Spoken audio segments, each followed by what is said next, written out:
Ladies and gentlemen of the crypto space, we're live on a Friday, January 7th at 4:36 p.m. I'm going to get a stream in. It's not going to happen. I'm not going to go a day, or, well, 3 days a week that is, but I'm not going to miss a stream. We got too much stuff going on. The market's throwing a titty tantrum, and we got to figure it out.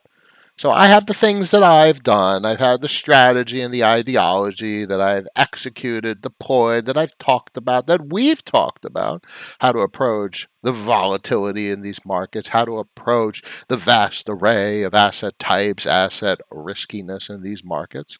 And I'll share my thoughts on current market conditions. I'll share generally the strategy and what I've done to manage the portfolio, and hopefully it'll give some insight into ways that other people can attack these markets constructively, not out of fear, but out of rationality and reason. And there's plenty of ways to always be involved. There's plenty of ways to be protective, and there's plenty of ways to engage with these markets without just outright freaking out. You can't just freak out. You got to, do things right. Let's pop it over to the main screen. We can take a look at the big charts. You guys know the deal. You guys know what we look at. So let's hit this.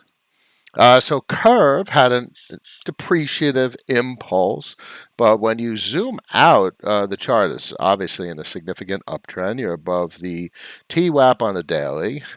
Why is the guppies not showing? Let's take a look at the guppies real quick. You're significantly above the guppies. If this daily candle closes above the guppies, that's actually quite a nice sign. It's not all the guppies, but at least it's the green guppies. The teal guppies actually indicate overextended, as you can see historically. It's very obvious. So teal guppies, you're probably in for some sort of retrace when you look at it on the long time horizon. So if you go out to the weekly, chart still pretty much lines up, and there's not much teal guppies. It looks like this yesterday and today took the wind out of the exuberance that pushed the price up too hard, too fast. So what do I see in the chart? I see predominantly support on a critical price point. If you go out to the weekly, you see it even better, and if you go out to the monthly, even better. So these two wicks of the last 2 days are absolutely extraordinary. I don't want to go as far as saying it's bullish. Obviously, we all know what the long-term trend looks like. This is an ascending triangle formation. In many regards, it was an ascending triangle on the $4.65 mark, and above that, it was a failed break. It was resistance, a failed breakout for 5 weeks, followed by a breakout, a retest, a hold of support, and thus far today, 1 second. So last week was a close with a hold on support, and this week thus far is holding on support as well, with the wick down right to around that resistance level. So the $4.65 mark is quite a meaningful level historically. It was set back on April 12th of this year, and the more price action support that holds there after 5 weeks of failed breakout, after the ceiling originally being set in April. Let me get the pen. Right here is extraordinary. It's incredible price action above what historically was a level of price action resistance. Now I got the downward sloping fork. I got the upward sloping fork. Where it goes, technically any triangle is break direction agnostic. Ascending triangles tend to break in the direction that they're currently trending. So this has a bullish overtone to it. I mean, seriously, you're above the TWAP, you're above the guppies, so that's why you look for confluence and chart data to have multiple indicators suggesting directionality. So the directionality here obviously points in the upward direction. Even on the daily, you had barely gray guppies back here, but it's been directionally bullish since July, give or take. Only really positive things to say about what I'm seeing in the charts. But this doesn't mean you don't have a strategy. The market tone, the market tune is obviously contracting, bearishness, so on and so forth. If you go over to the 10-year treasuries, we almost had a big breakout. It ran right into the 200 SMA in the weekly, And that is quite indicative of significant market pressure in an inflationary direction, and people are selling the crap out of 10-year Treasury bonds. If it pushes over that, it could get very scary. If you got into any bit, let's go out to the monthly. I mean, if you get not here, but if you get to the 200 SMA in the monthly, that is an extremely contractionary force. If bonds sell off and the interest rates rip, the markets are going to be screaming, "Stop! Someone please buy the damn bonds." So that's why I keep an eye on the resistance levels. Basically interest rates, they fall too much, the system is squealing. And this is March of it's January, March. Here's March where it just really started to cascade. And that's just some serious wick action on bonds. If you go out back historically, years, you don't see wicks like this. These are just massive, massive wicks. That was definitely systemic malfunction in its purest form. So there's reason to have eyes on this chart. If it breaks above the 200 SMA, you probably go into 2%. And then you're looking for resistance here. You probably have significant volatility as you go from one moving average to another. And dare it break through, then the only resistance is at 2.69. The market gets there. Equity markets are going to be in a total free fall at that point. Um, so this is why, as the title of the stream says, concentration, optionality, cut the losers. When you have fewer assets in your portfolio, you have less to manage, you have more conviction. And when you have bearish impulses in the market, you're able to see what assets have the best strength. There's only really two assets that I follow that have exhibited the strongest presentation. It's Keeper and Frax. Let's go out to the daily and Frax. Let's compress. I mean, you have a resistance break, a historic resistance setback. That's not that long ago, but that's its historic resistance back a little over a month, and it broke right through. And yesterday, there was barely any price action. Over the last week, there's barely any price action. I wish next screen would. Oh, it does give me a weekly. I mean, if you look at it on the weekly, it's just massive consolidation wicks where people were just clearing inventory, and then obviously the arbiters come in and bounce the price back out. But that's just one heck of a chart. You guys know the deal. We've talked about it, and Keeper as well. My favorite property of assets is nobody understands anything about them. If everyone understands an asset, and you got the general public piling into certain assets, you're not going to have rational price action. You're going to have fear and scared, and it's just going to completely cascade. It's just going to completely implode. Do we need to pull up history? I mean, you can't make this shit up. What a tragedy for people. Can you imagine folks buying this on the night of Saturday Night Live when Musk was on at 75 cents and it's down at 15 cents? That's an absolute catastrophe. So this is what happens when the general public, who has no experience, they have no real knowledge of what they're allocating capital to. This is how they move charts. And on the contrary, assets that they don't understand, this is how price action turns out. And Frax as well, because Frax is an intimidating presentation. Nobody understands. Look at this shit. I mean, to me, obviously, I could digest it, and these are very big words: integrations, governance, AMO, big words and shit. But that's a good thing, and that preserves the vast majority of market activity for persons that actually have a comprehensive understanding of what the heck this means. I mean, these are some pretty intimidating things. You saw V3 Frax die. Whoa. Frack sushi. What is this sushi? Where am I going to get some sliced tuna? What? Um, let's get to some comments. I got to get to the spell chart, obviously. So it broke through support. It's wicking nicely. That is a big wick. That reminds me of the big wick down back on December 4th when everyone was pretty scared. There was an 85% retrace. And now we have our next wick. It'll be nice if the daily closes above this trend line. I'd like to see that. Keep it going in a second. IEC D's in the house. A pleasure. Hurry before the wife and kids come home. I know the deal. I know the deal. Lewis Berry's in the house. Love the sell-offs. Thoughts on Andre teaming up with Daniel?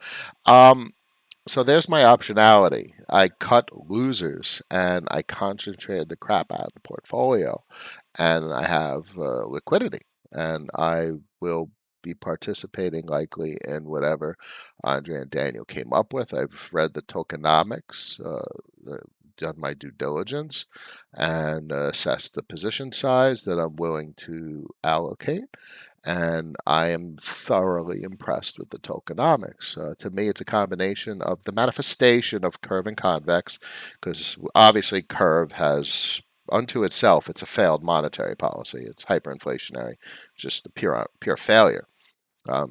VE voting didn't do anything to stabilize the inflationary pressure, but Convex did, and the net learning experience is the net result of Curve plus Convex, and the tokenomics has overtones of Olympus DAO methodology. So it's a combination of both, along with VE because it's revenue share, and that's what's most pertinent from a high level that I could say about it. That I was tantalized enough to say, or enough to carve off a decent chunk, such that I have optionality. We'll see how it goes in the short term, midterm. We'll evaluate, and we'll consider taking a position. Um, that's what you want in markets like this. Cut the losers, concentrate in the winners. Clearly, the shit is winning, and then you have the optionality. So you have cash as well. Tax obligations are coming up in a couple months, so we should be considerate of that as well. And seriously, that is a heck of a wick back in November. Wow, kind of a candle body close. Damn. Crypto Henry's in the house. PM. Whoop whoop. Henry, happy Friday. Yes, indeed. John McGuire. Buenas tardes, amigos. Sí. Creo todo está bien. Let's go. Let's go. Start it up. Happy Friday. Chipped away at some more CVX CRV in order to grab CVX FXS. So I chipped away a little bit, relatively trivial amount, position maybe like 1 or 2%. But CVX CRV has been holding strong. I was very tempted today to actually cut off a chunk, a big chunk. I chipped away at it and padded CVX FXS, but I was tempted to cut off a chunk. There was a time where I was draw the line. Okay, there was a when this wick down and it pushed up against the 200 SMA, which coincides with the almighty $4.65 price point, that was a little bit of fear. So even I get afraid, boys and girls, and there's no harm in selling bottoms. You've been in this long enough that you're up, 10x. So you sell a bottom. It's okay if you're up 10x. And then you carve off chunks, you carve off optionality, you move things around, and you restructure the portfolio to find yourself in a comfortable position. And that's the way you do things. But lo and behold, after this started to wick up, I've retained basically an unchanged CVXCRV position. CVXFXS has been significantly padded. That is my choice. I into the new year, 2022. Everything that we hear, everything they're discussing, all the software development has extraordinary overtones of sophistication. You're talking markets expansion and cross protocol concepts. So I have a high opinion of that position, such that I'll give you a position breakdown. Curve sitting at 35%, Spell sitting at 24%, Fraxis sitting at 19%. MIM is sitting at 7.35% of the portfolio, and it goes down from there. So I carved off about 7.35% stables thus far. Let me scroll back over.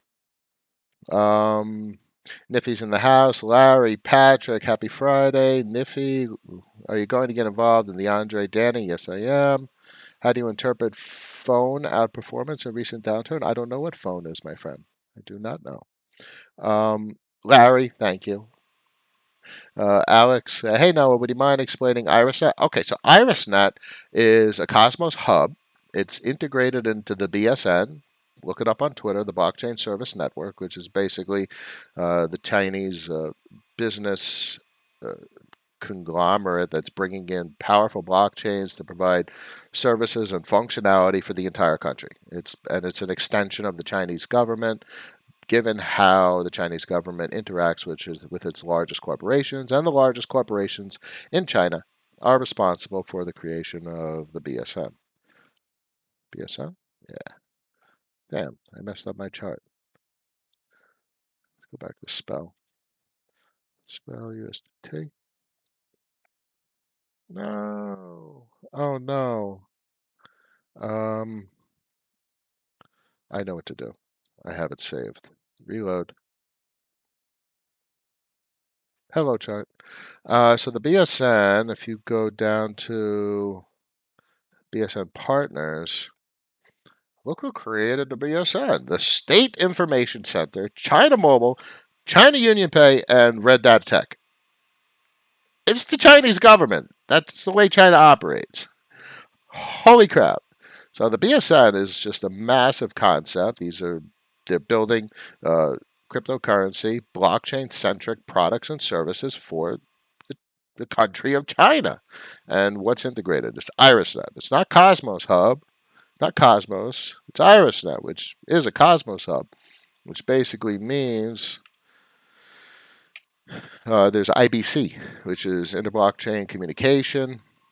Close this. Let me close this. So you have vis-a-vis IrisNet access to everything. You have access to the full stack of Cosmos Hub blockchains because they're fully interoperable. And in fact, Osmosis is a cross-chain DEX, which we're barely getting to nowadays on Ethereum. Literally, Andre released it either yesterday or today, his cross-chain DEX solution, but Cosmos hubs are inherently built with cross-chain chaining functionality. So all cross-chain, didn't have to do any workarounds, so on and so forth. So that's the deal there. So the BSN has IrisNet for purposes of business solutions. In my opinion, that's why I have interest in it. That's the deal. Pretty simple, straightforward. I could always call that the China narrative. Um, Assoon's in the house. NCAL FHM. What's FHM? No idea. FTM. James RDPX. Yes, it is. Anything that Tetra touches is pure gold. It's not on my plate, not on my radar currently. Booster, Captain Phantom is looking so strong during the stomp. I do not rotate, my friend, and I do not have a Phantom position. Crypto Bets, I got a notification. El Captain is live. Couldn't believe it. This must be important. How are you, Captain? It's very important. It's a Friday afternoon. I didn't get a stream in this morning. I was busy. And the market threw a titty attack yesterday and today. And we got some strong wicks of recovery. It looks like, I'll change that to Doge, US 10 year. It looks like 10-year bonds hit resistance. And oh, they're pulling back on the weekly. They're pulling back on the weekly. That's about right. So it hit resistance on the 200 SMA. So people are buying bonds. That's nice. Good to see. So a little bit of market stabilization. Obviously, the 50 SMAs and a meaningful uptrend. Guppies on the daily. But if we zoom out to the monthly, we're barely above guppy resistance. So if it hit the 200 SMA, it falls back below guppy resistance. It's still quite bearish. In fact, that's a failed breakout attempt. You don't want to see interest rates go too high or go too low, and that's indicative of the market basically going to shit. And that's the deal. Booster also Wonderland led the seed investment on BetSwap. Yeah, that's pretty cool. They are the VCs now. I love that meme, and I love the way Daniel presents it. And that's a big deal. They have a huge amount of capital to deploy, and they're going to make very serious acquisitions. We've heard Redacted doing things as well, and I'm sure Olympus will be doing things as well. And that's the deal. I have no interest in those particular assets. You guys know my hypothesis. I'm not interested in the Treasury assets, but more so interested in the assets that the Treasuries are accumulating, thinking of them as large market actors. If they're not selling an asset, there's a reason they're not selling it because it's a powerful asset to have in Treasury. And I want to operate as if my capital is a Treasury also. So their interests are aligned with mine, and I would look for them to cues look to them for cues as if they were a large market actor or a whale in common tongue. Um, Soon have they announced the name of it? How do I find information about Danny's new project? Yeah, it's kind of not released really yet, but Andre Andre put up some nice documentation about it earlier.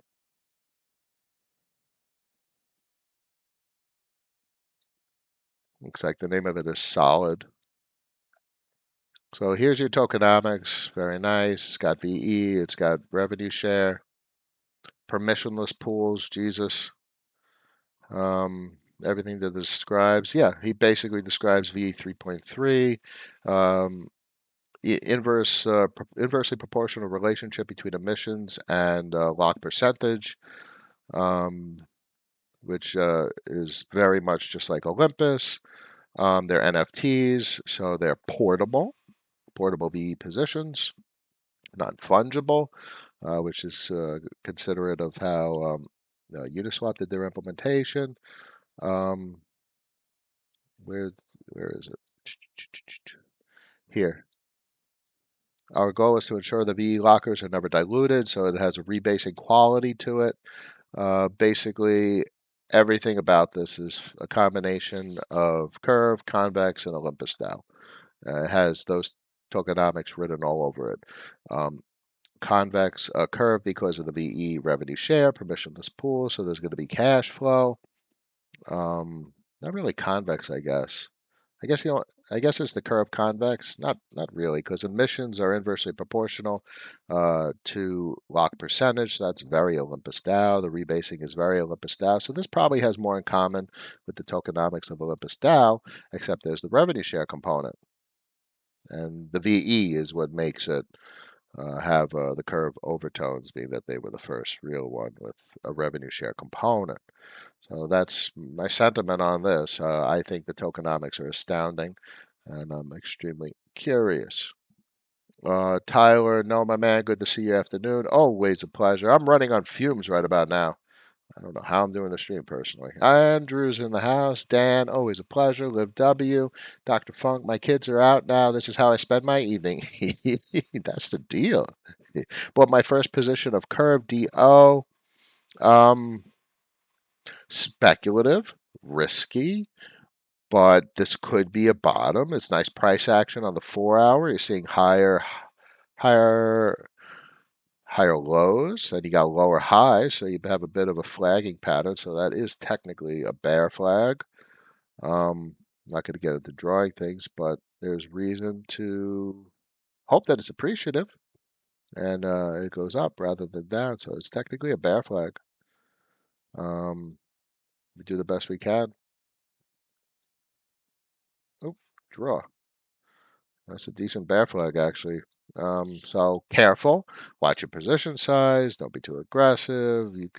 This is where I'd probably say to like a family member, if you had X amount of dollars to allocate, you allocate 10%, 5%. You dip your toes in because if it goes up, it's nice because you can add as it reaches plateaus and falls to find support. Like if you had a big rip over the 100 SMA and it falls and it holds on the 100 SMA, you could start to edge in another 5%. And then if it breaks to a new higher high, that's nice confirmation of bullish continuation. Break of resistance, flip support, higher high, that's the trifecta of bullishness, and that's where you edge in another 10%. You do it again. If the bullishness continues, that's how you edge into positions on the way up. Taking a position now is maximum risk, maximum return. You're taking a position on the way down. So it could have bearish continuation. So if you want to really minimize the potential for downward price action, you wait for bullish confluence. Booster, do you have any info on the new? My man, everyone's asking about Danny. Here, I'll put it in the stream. There's the tokenomics. I went through the tokenomics ever so briefly, but I find them interesting. Um, James, providing liquidity in return, you earn the token. Yeah, it's a little bit more than that, though. Tokenomics are sophisticated nowadays. Mix, always a pleasure. Tyler, WXRP is now live on Sushi Swap. That's interesting. It doesn't really do anything, so I'm not really interested in it. You could collateralize it. That's about it. What's the new Z Girl? I popped it in the thread, the tokenomics, and I've gone over it. Um, First live stream. Foo, welcome. A pleasure. Thank you for joining. It's a pleasure to have you. Come anytime. Dildo Schwaggins. Just saying. My man, Dildo Schwaggins is in the house. What's the outlook on markets for 2022 given the Fed stance on interest rates? Should we be bearish? Yes. We should be, well, not bearish, but protective. And that's why I say concentration and optionality. This is where you cut the losers. You cut the shit that you have out of the risk curve, an asset that is doing whatever the hell it's doing, but it doesn't have a moat. It doesn't have critical mass. Doesn't have, you want assets that have an established user base of non-retail persons. You want assets that are highly technical that people are going to be afraid of because they don't understand it, so they don't get involved. Which is why assets like this are interesting. There's some complicated shit that no one's going to understand. And you go over to Andre's Fixed Forex, some complicated shit that no one's going to understand. And you can see in the chart that basically during a very bearish day yesterday, this is Keeper and this is Fracshare, that it was very strong in a very, very bearish day because nobody understands it. So shy away from assets that everyone understands and gravitate towards assets that are very complicated that only sophisticated market actors understand. General good practice. Hi, Noah. Have you heard of 100 Finance? Sure. Very much so. Not interested in it at the moment. Yeah, it's. I know it's doing very well, but I don't need to go out of the risk curve. I don't want new assets in the portfolio. I want to remain very, very concentrated in assets that outperform. This is why I boosted my Fracshare position to 19% of the portfolio. Notice I always tell you guys 1% to 10% changes everything. But as you get more comfortable with digesting the market, you're able to allocate to positions at a larger quantity. You're able to edge into positions. You're able to watch positions grow from 1% to 10%. Frax was literally about at 0.8%, a 1% position when I bought it at $3. Now it's at $38. And that 1% turned into like 12%, give or take. And I padded it up to 18, 19%. And that's how we got from where we were to where we are. So you don't necessarily buy into a position at 20%, as we've talked about to a great extent over the months and years at this point. So cut the losers, edge into the winners. I didn't add any keeper. I didn't add any keeper. Is what it is. I want to keep the optionality. Very subjective capital management, portfolio management. So I chose to keep the optionality. I have what kind of optionality? 7.37% is optionality as stables. So instead of allocating more to Keeper, which is currently 2.5% of the portfolio, I'm choosing for the optionality. And whether it's good or bad, we'll only know in hindsight. You guys know the deal. That's what I always say. Are you looking at any of the emerging projects on Arbitrum? No, I am interested in no other projects in my portfolio. The only thing that catches my fancy right about now is what Andre's up to. Those tokenomics are impressive. Liv W, do you know any Vesta Finance? I do not. Oh, that's pretty cool. Collateralized assets such as REN BTC, GEOM, pretty cool. I'm sure Tetra and Xerox Maki are involved. These boys are basically uh, powerful. They just have a control of the markets, and they're just able to launch projects, which is very interesting how it's playing out in 2021 and 2022. I don't think this didn't exist back in 17, 18, and then 19. The system collapsed. This didn't exist. Very powerful market actors. And I don't downplay a lot of other folks. I mean, a lot of folks are very powerful. Messi has huge influence, and Danny has huge influence. And the developers that work on Abracadabra, while they're not very public, they just have a very meaningful reputation, thus influence. Andre is extraordinarily influential, and Bantag, so on and so forth. See, girl, you're very welcome. Anon, Yimity. Hello, long time watcher, first time live. Always a pleasure. Good bar 2K. What is CVX Frax? It's basically locked version of VEFXS on the Convex platform, much like CVX CRV is a locked version of VECRV on the Convex platform. DPX, our DPX performed so well. Yes, they did. GMX is something that got tempted for. It produces meaningful cash flow, so I was quite tempting for a little bit. Ruben, how about projects like Alliance Block, ALBT that are tailored to institutional clients? Completely off my radar. Need cash flow. If it's not paying you to hold it, I have no interest in holding it. Bid is in the house. Haven't seen you in a while. Hope everything's well. It's a pleasure as always. Happy New Year. Ready for the new year. I have my fresh ideology, which is obviously an iteration and a manifestation of 2020 and all my experience historically. I feel prepared. I feel comfortable. I'm not I'm fine. I was a little fearful this morning for a second. I wanted to trim and produce more optionality, but the market turned around. And that was, in hindsight, it worked out well. I'm happy everything happened yesterday and today the way they did. So prepared for the new year, and we're going to try and help a new group of people, new group of people, be more rational, make better decisions heading into 2022. That's the deal. Alex C., any thoughts on sushi?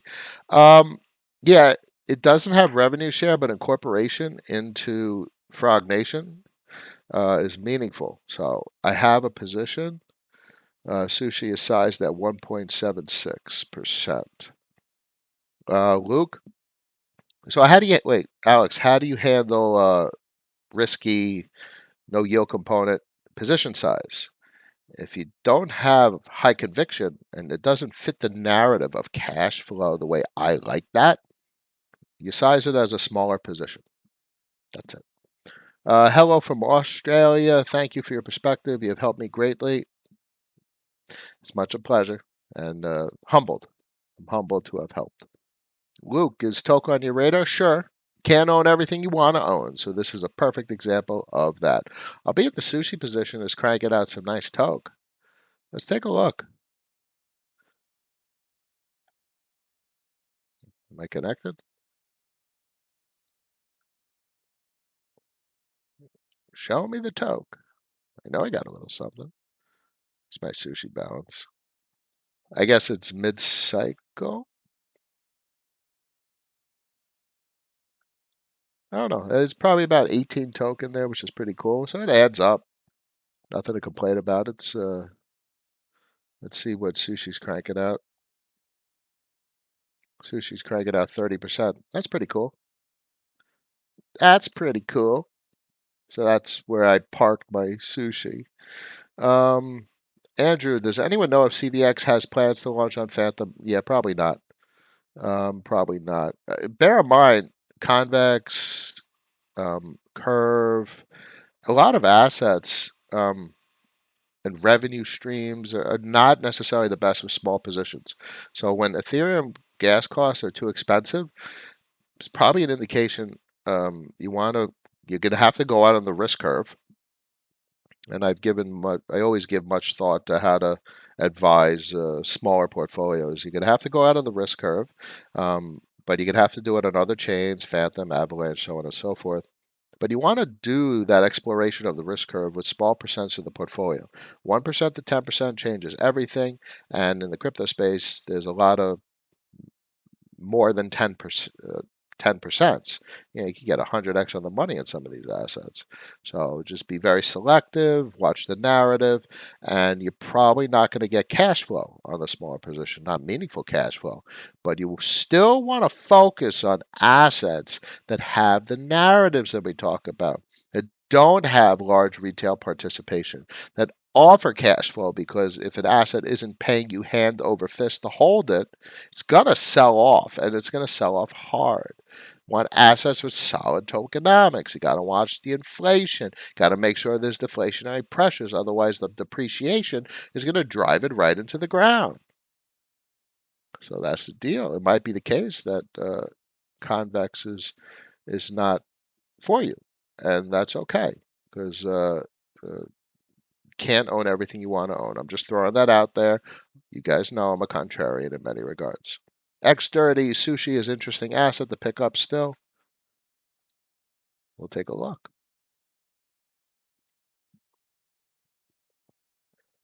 So it's in an interesting region of price action, bearish overtones, support held, which is nice. This was a support that failed, and if this holds here, it's a reclaimed support, and it's also a previous resistance temporarily on a daily.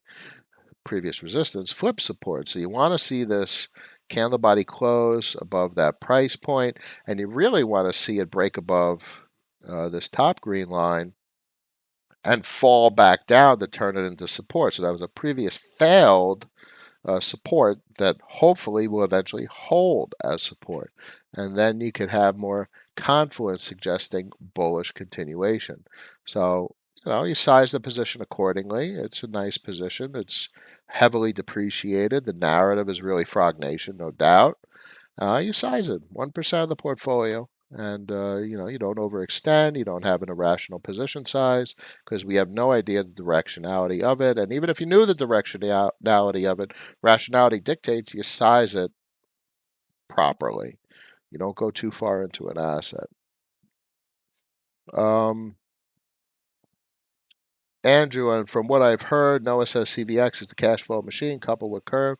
Yeah, let's take a look at CVX real quick. So it held the midline of the fork held as resistance. So in some regards, based on this price action, you can think of all of this as a failed breakout. Completely invalidated price action from, let's say, $40 to $60. Oh, it is what it is. It's a nice wick. This is a bottoming wick. It's above the guppies and the TWAP on the daily. Well, it's not above the TWAP, sorry. The TWAP's up here, but this is the bottom of the guppies on the daily.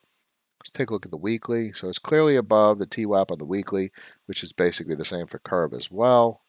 Very much above the TWAP on the weekly. Zoom out. So the TWAP's right about there, right on the midline of the fork.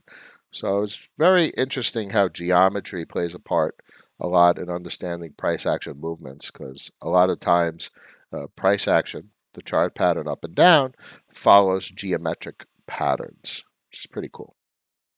You got it, Bidda. I'm happy to help the best I can. You know the deal. Bees Irish, GMX added Avalanche. Yes, indeed. I've heard of it.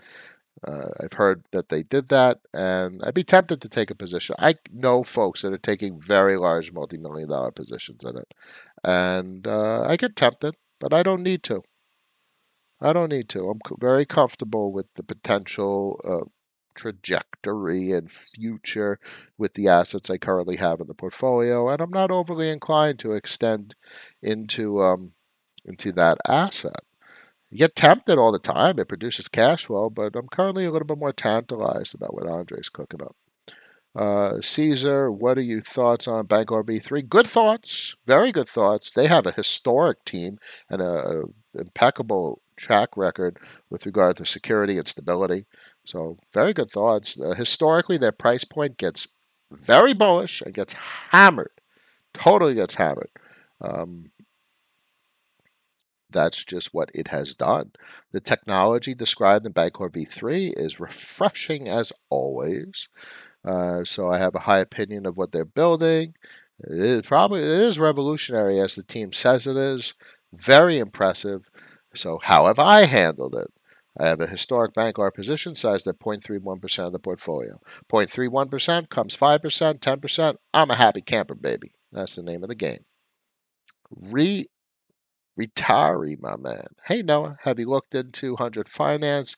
Yes, not interested. I just don't want to extend out my portfolio any further, but yes.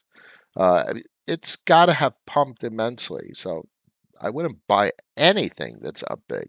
I don't buy anything that's been pumped. I don't buy anything that's especially been pumped by like the big boys like Tetranode and Andre and folks that are run around with nine-figure wallets. I'm not going to buy some shit after they buy it. That's the last thing I would want to buy. You either get in before them, and they're still going to push the asset price around. I mean, literally, this is Tetranode in one click. I mean, literally, this wick is Tetranode. So I don't want to be involved in assets that get pushed around by whales unless I'm able to front run them um, or get it, which I probably did with Frax. It's in Frax at 3. I don't think Tetranode put that on his gauntlet at 3, which is pretty cool. Not easy to front run the whales, but it happens sometimes. Bees Irish tempted by the fruit of GMX. Tempted by the fruit of GMX. Vibs. Watched an amazing interview on Blockworks last night with Kyle and Tushar from Multicoin. What do you think about DeFi's user composition is changing a lot since DeFi summer? Tons of traditional. Yeah, that's a big deal. And that's exactly what I was referring to earlier about multi-chain facilitating cross-chain AMM functionality where you could trade from one thing to another on different chains. That's awesome sauce. Layer Zero is working on something like that as well. So that's a massive achievement.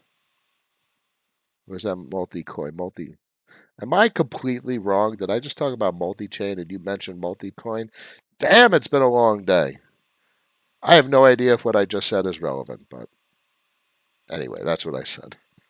Max, thoughts on swapping CVX CRV for CVX FXS? Me, certainly not.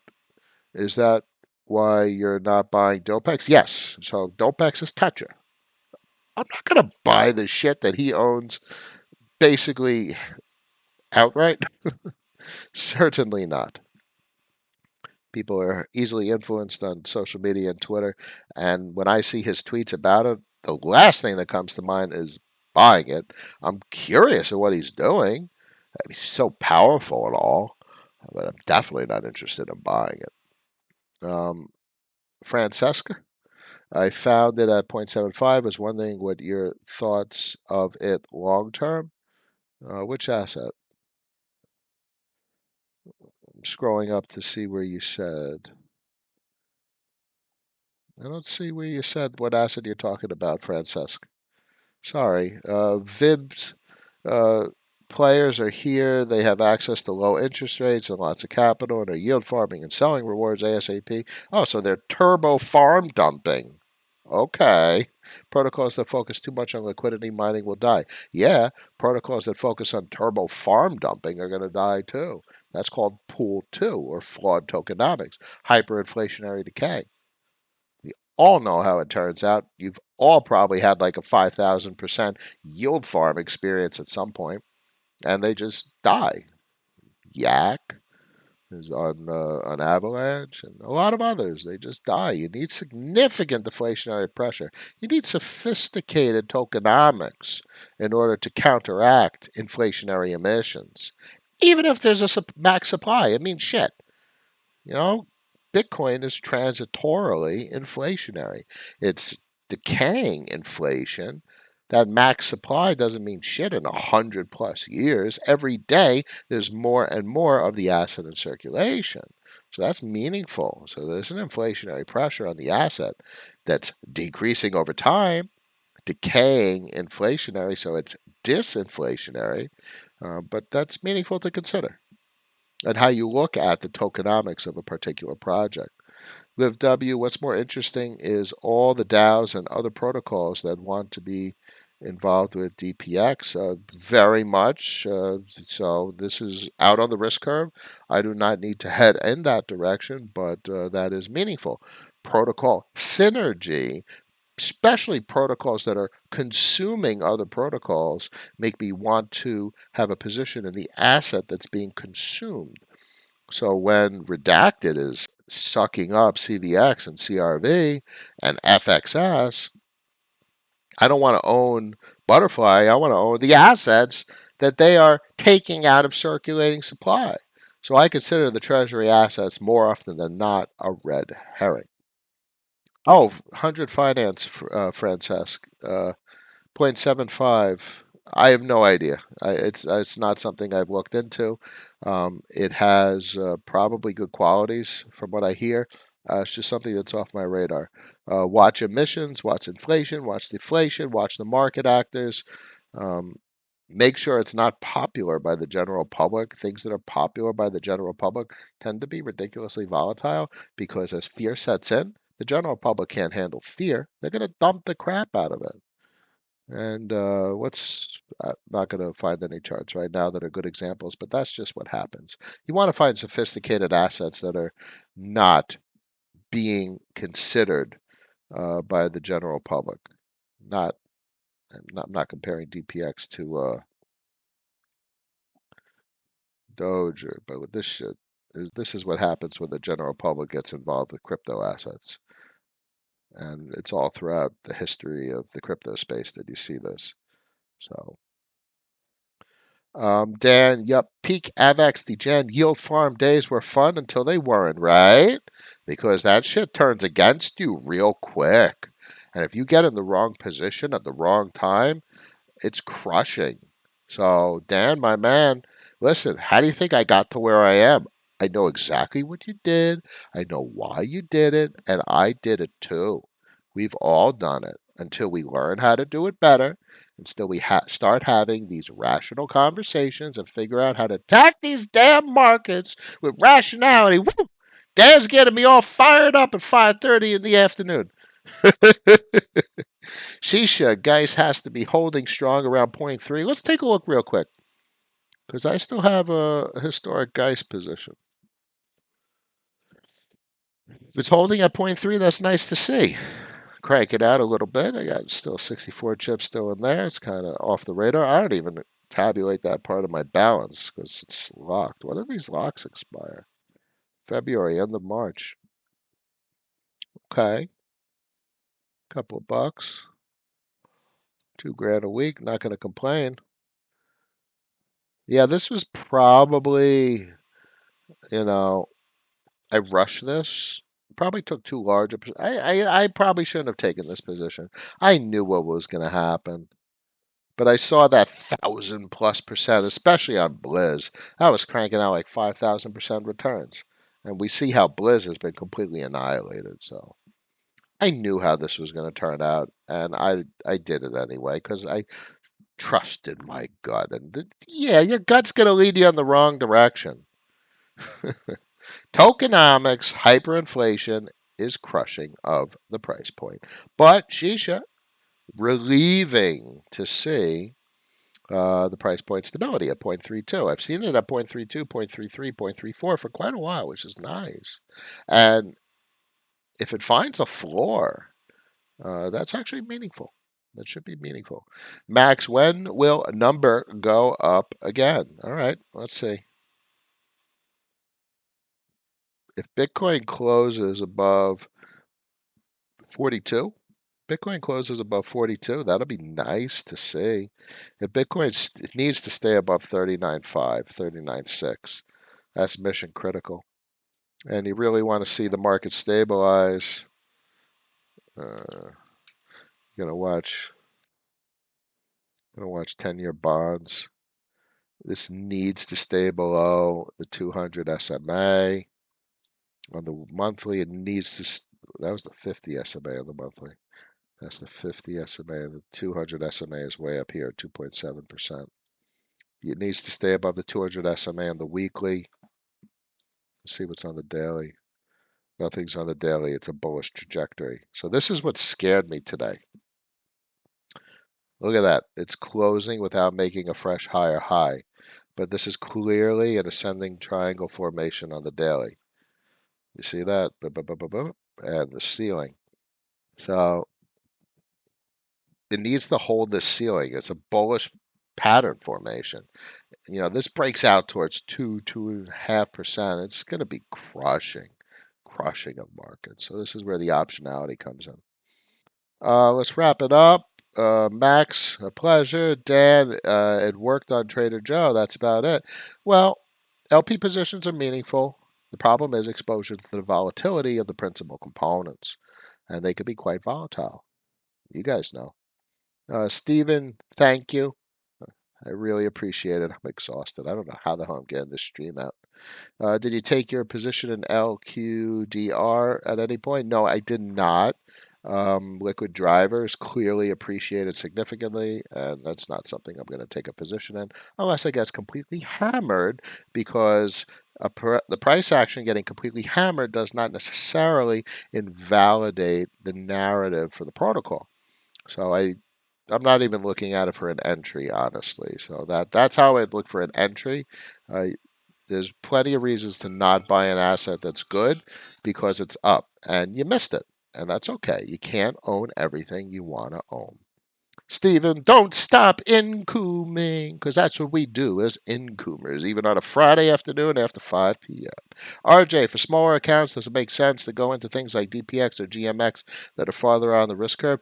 Yes, but not necessarily DPX or GMX. I don't know necessarily what's best to recommend. The core position for smaller accounts is probably best stables, and to learn how to sit on a position for a period of time. Stables, 20%, MIM, UST, curve, and convex sounds pretty good. You dabble with 1% positions here and there. You really got to get a feel for how to navigate the markets, and you got to learn how to sit on a position for a year or two. I've had a lot of positions for since March of 2020 at this point, when really DeFi summer started picking up.